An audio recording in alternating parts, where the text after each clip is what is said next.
News: Obasa drags Lagos Assembly and Miranda to court. Minister of Health says Nigerian government to take over salaries of affected workers by USAID freeze. And Binance executive eats back at FG, insists on bribery allegations.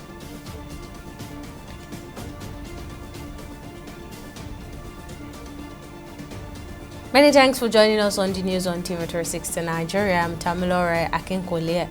Former Speaker of the Lagos State House of Assembly, Mudashiru Obasa, has taken legal actions against the Assembly and newly elected Speaker Mojisola Meranda, challenging the legality of his impeachment. Obasa, through his lawyer, Chief Afolabi Fashaun, filed a suit at the Lagos State High Court in Ikeja, arguing that his removal on January 13, 2025, while the Assembly was on recess and he was out of the country, was unlawful. A 6th and accelerated hearing to determine the constitutionality of the Assembly's decision, emphasizing that the courts must intervene to prevent legislative disruptions. The former speaker also alleged the security agents led by the Lagos State Commissioner of Police aided his removal by invading his residence and the Assembly complex, detaining his family and political associates. Obasa maintains that his impeachment, carried out by 36 lawmakers and the 40-member Assembly, did not follow due process, citing violations of the 1999 Constitution and the House Standing Order. He further insists that legislative proceedings cannot take place during recess without the Speaker convening the House or delegating authority. Now, earlier on, I spoke with legal practitioner Evan Tufeli, and I began by asking him if the law permits a state assembly to convene and impeach a speaker while on recess.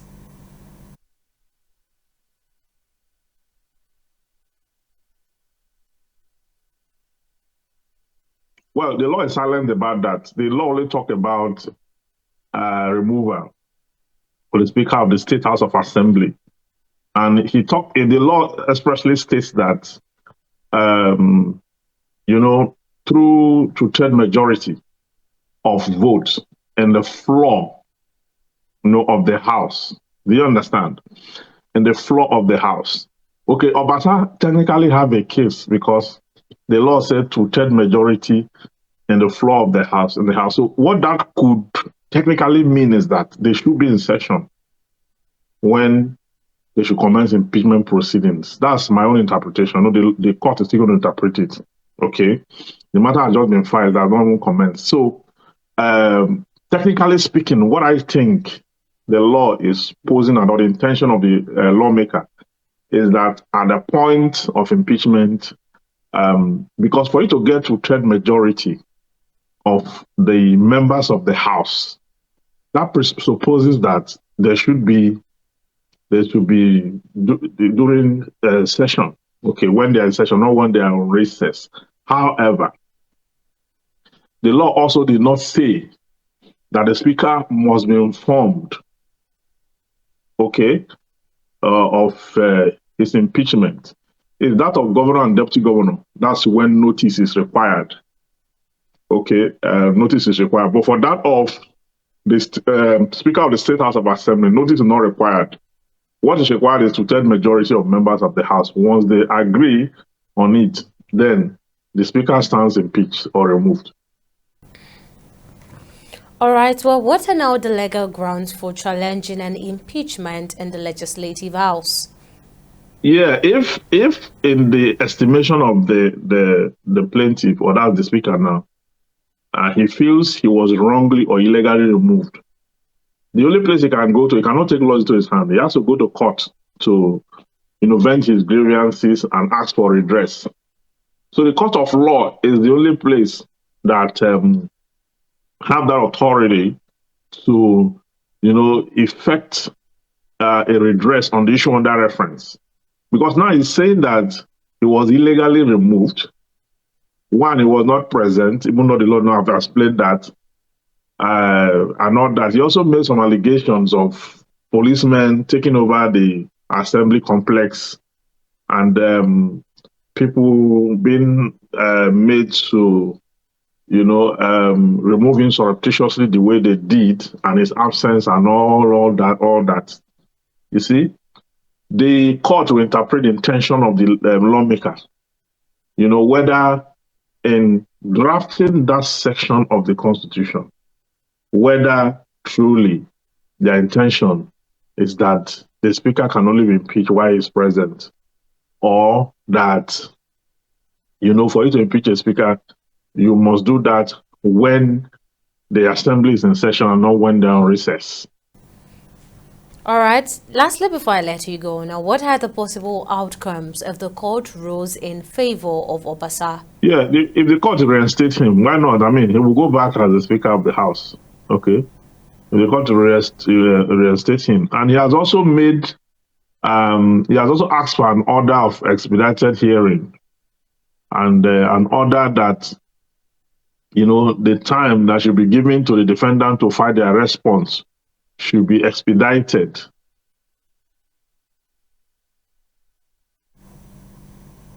And that was legal practitioner Evans Ufeli providing a legal perspective on Obasa's decision to take the Lagos State Assembly to court. The suspension of billions of dollars in global funding for U.S.-backed health and education projects, including in Nigeria, has sparked concerns over the future of critical disease interventions. With the halting funding from the United States Agency for International Development (USAID), fears have risen that progress in combating malaria, tuberculosis, and HIV/AIDS could be reversed. Speaking in an interview, Nigeria's coordinating Minister of Health and Social Welfare, Ali Pate, addressed Nigeria's preparedness to manage the impact, particularly on the 28,000 health workers previously funded by the program. He emphasized that Nigeria has long underinvested in healthcare infrastructure, human resources, and medical equipment, with public health spending accountable for only 30% of total health expenditures. He noted that while the UK and US spend over $4,000 per capita on healthcare, Nigeria spends just $120, highlighting the urgent need for increased domestic investment in the sector. Now, despite these challenges, the minister assured the deliberate steps are being taken to reform Nigeria's healthcare system, citing recent policy shifts and increased funding commitment. And Vice President Kashim Shettima has highlighted the transformative potential strategic investment in green technology for the Northeast region. Speaking at the Presidential Villa in Abuja, he commended the Northeast Development Commission for expanding its focus beyond infrastructure to include education and sustainable technology. The Vice President made the remarks while receiving the NADC management team, who briefed him on the progress of the Accelerated Senior Secondary Education Program. Shettima praised the initiative as a game changer, stressing that education remains the greatest equalizer by providing opportunities for individuals regardless of their background. There is the possibility of enhanced collaboration between all the relevant stakeholders, improved assessment and evaluation, and of course, lastly, they imbue the students with soft skills for future careers in technology, in healthcare, and in engineering. And by investing in education, NADC is writing its name in gold. Today I'm glad to inform you that we already established the scholarship, and that scholarship will cover almost all educational value chain. We have provision for training the medical personnel across the Northeast, doctors, pharmacists, nurses, midwives, lab technologies, and so on and so forth. Our target is to train at least 2,000 of these categories across the 112 local government areas of the zone. The board of the commission has approved 15 billion naira to be given as bursaries across all the students of the region in universities and also in polytechnics to immediately cushion the effect of the recent events on their parents. This is also aligned with many good things this president, Asiwaju Bola Ahmed Tinubu, GCFR, is doing the educations. You know about the students' loans fund and how it has changed the landscape. It has given indigent people the opportunity to access funding go to schools, and you know it's the multiplier effect on security and taking people off the streets, reducing danger in the society. When you solve the problems associated with education, you save yourself the trouble of having to go into food security and many other issues this government is dealing with seriously. Binance executive Tigran Gambaryan has accused Nigerian officials of demanding bribes from him despite the Nigerian government's denial.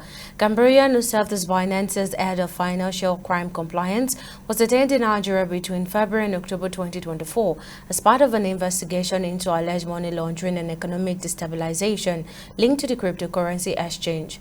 In a post on X, formerly known as Twitter, he alleged that 3 Nigerian lawmakers solicited a $150 million bribe in cryptocurrency and further claimed that National Security Advisor Nuhu Ribadu sought payment from Binance for his political ambitions. In response, Nigeria's Minister of Information and National Orientation Mohammed Idris dismissed Gambaryan's allegation as outrageous and defamatory, stating that the government had refused a $5 million offer from Binance to secure his release. Gambaryan, however, insisted that it was used as a leverage in negotiations between Nigeria and the U.S. government, adding that his arrest was based on false accusations. The National Institute for Legislative and Democratic Studies, NILDS, has launched a 2-day capacity building workshop aimed at enhancing the leadership and administrative skills of clerks from State House of Assembly. Describing clerks as the engine room of legislative activities, and ILDS emphasized their critical role in ensuring good governance and transparency. The Institute urged participants to uphold integrity while cautioning against corruption and partisanship. Director General of the NILDS, Abubakar Sulaiman, also assured the participants of continuous support and encouraged them to engage actively in training, leveraging it to improve legislative efficiency and institutional resilience. The engine room of all legislature in every country are the parliamentary staff. Without you, our lawmakers, they cannot function. Lawmaking remains the most essential ingredient in democracy. As technocrats, as bureaucrats, ensuring that procedures are being followed in everything we do. And that is why when there's any hammer being harmed on the politician, it will not affect you. But when you see it being affecting a clerk, as we have it in Lagos State, then you must ask yourself question, why? Have you compromised? Have you been, have you been finger in any of these feuds or corruption or abnormality that, obtained during that period? We must stand above partisanship. I think it's a platform, it's a veritable platform for further collaborations, and we are going to do that. So many of our colleagues are not here, and we do hope that going forward, we'll be able to galvanize and then make sure that maybe some other time there'll be much more better attendance to this kind of events. We found out that previously the FOCOM, that is the Forum of Clerks of State Legislatures, has never organized any training exclusively for the clerks. And we thought that at whatever level, training and retraining is very important. Notwithstanding the fact that you're a clerk, you still need to be trained, because sometimes new things come up that you need to be. The Nigerian Navy's forward operating base in Badagry, Lagos, has recorded another major success in its fight against smuggling and other illegal activities along the nation's waterways. The Navy has handed over a significant seizures of smuggled foreign rice and illicit drugs to relevant authorities. TV360 Comfort Samuel has more details in this next report on the latest crackdown. The Forward Operating Base (FOB) of the Nigerian Navy in Badagry, Lagos, has handed over 1,109 bags of seized foreign rice to the Seme Area Command of the Nigeria Customs Service. reinforcing the military's ongoing effort to curb smuggling activities along the Badagry-Porto-Novo creeks. Speaking at the handover ceremony on Thursday, Navy Captain Oyeleye Omotayo, the commanding officer FOB Badagry, emphasized the Navy's commitment to tackling smuggling and other criminal activities in line with the federal government's directives. Omotayo disclosed that in addition to the seized rice, naval operatives had also intercepted 121 parcels of suspected cannabis sativa, which will be handed over to the National Drug Law Enforcement Agency for further investigation. We rely on people that bring information, we process it, and we strike. That's it. It's not any work. It involves all stakeholders. Everybody is involved in this drug war. It's not NDLA alone. So that's basically what we do. So people should desist from taking drugs. It's very harmful for them. It affects the economy, it affects the family, it affects the social system. So these are things we are fighting against. In another operation on February 8th, a quick response team of the Navy rescued 9 suspected victims of human trafficking, highlighting the military's commitment to dismantling trafficking networks in Nigeria. The Nigerian Navy has zero tolerance for illegalities and all sorts of smuggling activities in this AOR. And the FOB is adequately well equipped and poised to counter and also to tackle all forms of criminal activities. Now to the perpetrators, the collaborators and sponsors, it is advised that you desist from this act, because if you continue such, you will adequately meet the full force of the law. Receiving the seized goods, Assistant Controller General Imam Shehu, in charge of enforcement at the Seme Area Command, commended the Nigerian Navy for its relentless effort in ensuring security along the waterways. He reaffirmed the strong synergy between the Navy and the Nigerian Customs Service, emphasizing that such collaborations will continue to make smuggling more difficult for criminals. The long-time synergy and the collaboration we had with them. Collaboration is one of the policy trusts of the Controller General of Customs, Bashir Adewale Adeniyi, MFR. And this rice that we are going to take over, we are taking it to our command, to the government warehouse for safekeeping. After then, the courts will condemn it according to the Nigerian Service Custom Act. And later the government will decide to auction it to the Nigerian IDP camp or to the public. With this latest crackdown, security agencies are sending a strong message that illegal activities along Nigeria's waterways will not be tolerated. Comfort Samuel, TV360 News, Lagos. News now will now go on a short break. Well, coming up, Kenya's Edwin Kibet wins Lagos Access Marathon race for the second time. Details of this story right after this break.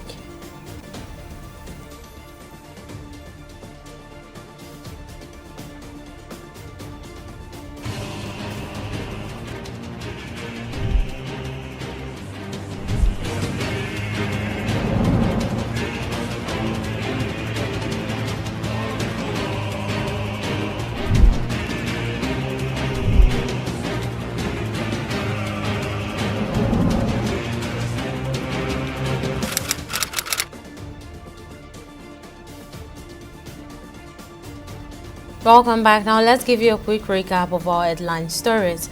Former Speaker of the Lagos State House of Assembly, Mudashiru Obasa, has filed a lawsuit against the Assembly and newly elected Speaker Mojisola Miranda, challenging the legality of his impeachment. Obasa argues that his removal on January 13, 2025, while the Assembly was in recess and he was out of the country, was unconstitutional. He seeks an accelerated hearing to address what he calls a violation of due process, citing breaches of the 1999 Constitution and the House's standing order. Also informed you that the suspension of billions of dollars in US-backed level funding for health and education projects, including in Nigeria, has raised concerns about the future of critical disease interventions. With the halt in funding from USAID, fears have grown from the progress in combating malaria, tuberculosis, HIV/AIDS, which could be reversed. Nigeria's coordinating Minister of Health and Social Welfare, Ali Pate, has addressed the country's preparedness to undo the impact, particularly for the 28,000 health workers previously funded by the program. Now, in case you missed any of our news bulletin, or for more updates, you can catch us on Lime's World TV and AVO TV. Log on to our website on www.tv360nigeria.com. You can also follow us on our social media platforms on Twitter, Instagram, and YouTube at TV360 Nigeria, or download our mobile app on Google Play Store, Huawei App Gallery, and Apple Store. On Facebook, we're at TV360 Online.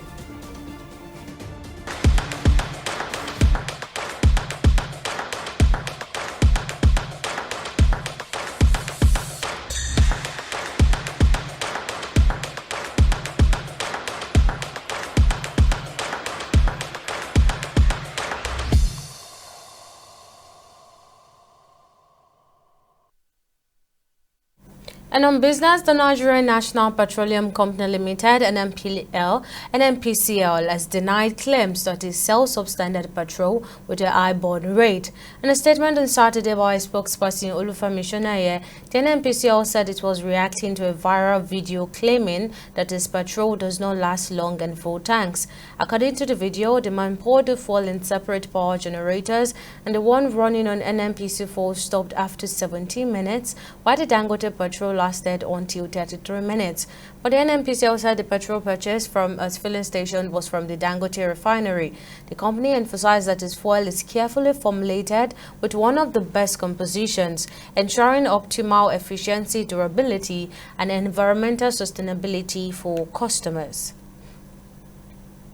And still on business, the Central Bank of Nigeria, CBN, says it recently announced policy imposing charges on cash withdrawal by customers from automated teller machines ATM of banks other than theirs is mutually beneficial to both the banks and customers. CBN Acting Director and Financial Policy and Regulation Department John Onoja disclosed this during an interview on Saturday. He said that with the implementation of the new policies, the complaint of shortage of cash at banks' ATM will be a thing of the past, while banks will be able to recover cost on the other hand.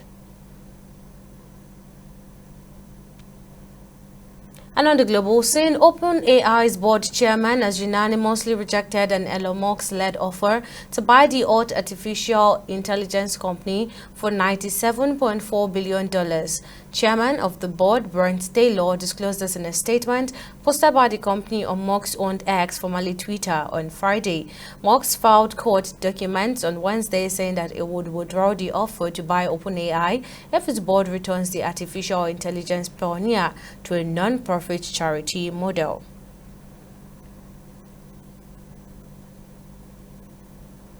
And finally on sport, Kenya's Edwin Kibet has emerged victorious at the 2025 Access Bank Lagos City Marathon, crossing the finish line in an official time of 2 hours, 14 minutes and 19 seconds. The women's category saw Ethiopia's Guta Meseret Ipar claim her first Lagos City Marathon title. The Access Bank Lagos City Marathon, now in its 10th year, has grown into one of Africa's most prestigious road races, attracting elite athletes from across the globe. TV360's correspondent Mudashiru Shitu files in this report. At exactly 6:30 a.m., the sound of the starter gun kicked off the race of the 2025 annual Access Bank Lagos City Marathon. The double gold labeled event, which is gunning for a platinum label, had over 60,000 professional athletes and fitness enthusiasts registered for the 42-kilometer race, with more than 37,000 confirmed participants. Apart from the $50,000 prize money at stake, organizers were hopeful that the event's record time of 2 hours, 10 minutes and 35 seconds would be broken. But at exactly 2 hours, 14 minutes and 19 seconds, Kenya's Edwin Kibet was the first to cross the finish line, becoming a two-time champion of the event after his victory in 2023. In the women's category, Ethiopia's Guta Meseret Ipar emerged victorious, clocking a time of 2 hours 37 minutes 4 seconds for our first win in the competition. It is very good. The organization is very good. We get up water. I see everything is good. Everything is organized and good. Okay. My next target is to going back and to train and to talk with my manager if you can give me another race which is very faster than this one. To win the marathon continues, but Plateau-born Gian Boyi was the first Nigerian to cross the finish line, attributing his success to his coach. I feel so tired on my way. I feel pains everywhere. But what my coach always tell me that I should never give up. I should believe in myself. But when I believe in myself, I will see the result. I will be among the medalists. So my challenge is the Kenyans. When I start my train, when I've been doing my train, all my train to make sure I will be among the international to win them. So everything is all about train. When you train hard, you will see the result. Beyond the competitiveness of the race, the Access Bank Lagos City Marathon has also become a tourist attraction. The Governor of Lagos State, Babajide Sanwo-Olu, alongside his deputy, Babafemi Hamzat, acknowledged the need to improve the standard of the event. One of the things that we're looking at is how do we make it even a much global brand from the 11th edition. We've all done it with Access Bank, with Lagos State last 10 years. Now we need to even make it even bigger and bigger and bigger. You know, and that's what we'll be looking forward to come the 11th edition. And by God's grace, all of us will be here again to witness yet another very strong international city marathon. It's getting better. It's getting better than the way it started. And you will see Lagosians run today. Some of them might take 4 hours, but at least they are completing it. And every year, there's a lady here who is an executive director of a bank that normally does 10 kilometers. So everybody keeps participating, which is good for the health of our citizens. So we need to encourage that and make sure that we do better. And that's what the DG is doing. That's why they are renovating 8 stadia at the stadium. I think Grove Park is done. TBS is almost done. So the idea is so that people can go there and practice, because it's not every day that we can shut down the road. So it's getting better. We just hope that we keep doing it and make our citizens more healthier, and then Lagos stay more competitive. With Kibet, Nehemiah and Sang emerging as the top 3 finishers, the Kenyan have once again dominated the podium as they have in the previous editions of the marathon. The Kenyans also claimed the top prizes at the 2016, 2017, 2020, 2021 and 2023 editions of the marathon.